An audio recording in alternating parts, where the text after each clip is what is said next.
Sakura 1. Monstros em toda parte. 11 de março de 2011, sexta-feira. 14 horas, 46 minutos.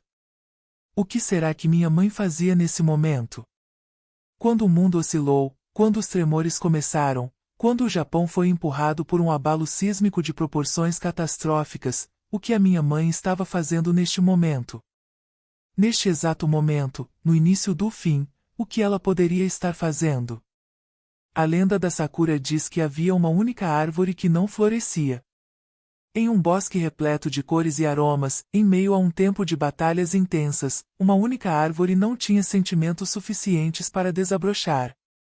Eis que surge uma fada que, comovida com a incapacidade de florescer, ofereceu à árvore a possibilidade de se tornar um homem.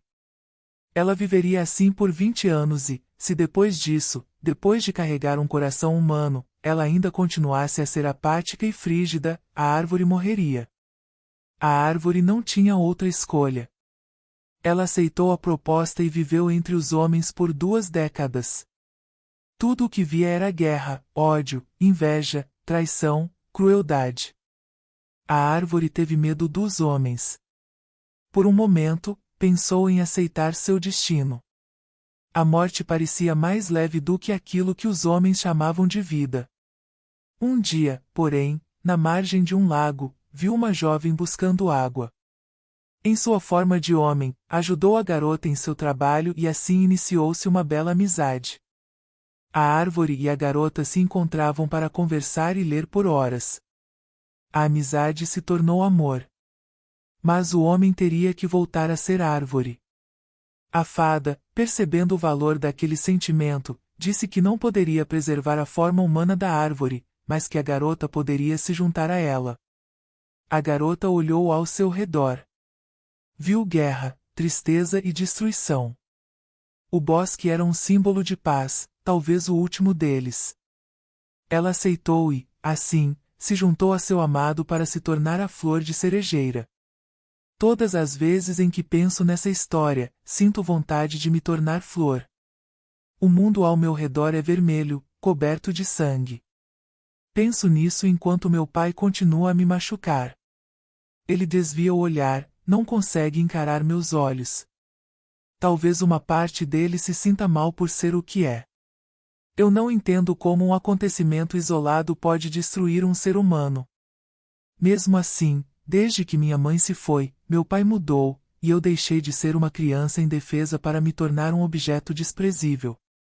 Talvez eu traga lembranças dela. Isso dói. Dói em mim também.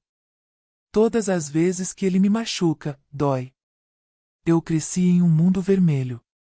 As flores de cerejeira estavam caídas no chão quando eu fui violentada pela primeira vez. Tinha 8 ou 9 anos, não me lembro ao certo. Pensei em fugir, mas ninguém me acolheria. Não havia parentes próximos. A escola me isolava e agredia. O mundo era imenso, mas parecia muito pequeno para mim. Não havia para onde ir, para onde voltar, onde me esconder ou permanecer. Eu estava destinada a viver e morrer ali, em 4 cômodos, sofrendo nas mãos da única pessoa que poderia me proteger. Aos 12 anos, fugi de casa. Enfrentei meu pai, exausta pelas violências. Eu vivi anos de apatia, mas, naquela noite, algo fez com que eu reagisse. Joguei a primeira coisa que encontrei em sua direção e corri. Não levei nada comigo. Lá fora, chovia. Minha única peça de roupa estava molhada em uma noite de inverno. A lua se escondeu entre as nuvens. Acho que ela também teve vergonha de me ver. Antes. Minha mãe dormiu com outro homem. Eu não entendia o que isso significava, mas vi o semblante de meu pai mudar quando ele descobriu. Falou isso em voz alta, antes de perceber que eu estava por perto. Minha mãe não estava lá. Imaginei que eles conversariam quando ela chegasse, mas isso não aconteceu. Talvez no dia seguinte, na semana seguinte, no mês seguinte. Aquela conversa nunca aconteceu. Minha mãe dormiu com outro homem e meu pai sabia disso, mas, por alguma razão, a vida continuou mesmo assim. Esse outro homem trabalhava com meu pai. Foi ele quem apresentou os dois, descobri mais tarde, em uma das muitas madrugadas de abuso. Relembrei essa história alguns dias depois de fugir. Sentada nas ruas, com roupas imundas e fedorentas, vi uma televisão noticiar um crime hediondo. Um homem atacou um colega de trabalho com um revólver, atirou contra vários inocentes e tirou sua própria vida na sequência. Meu pai. Naquele momento, percebi que a minha vida havia acabado. Mesmo assim, insisti. Aos 16 anos, em 2019, eu já era uma prostituta. Foi a única forma de sobreviver sozinha.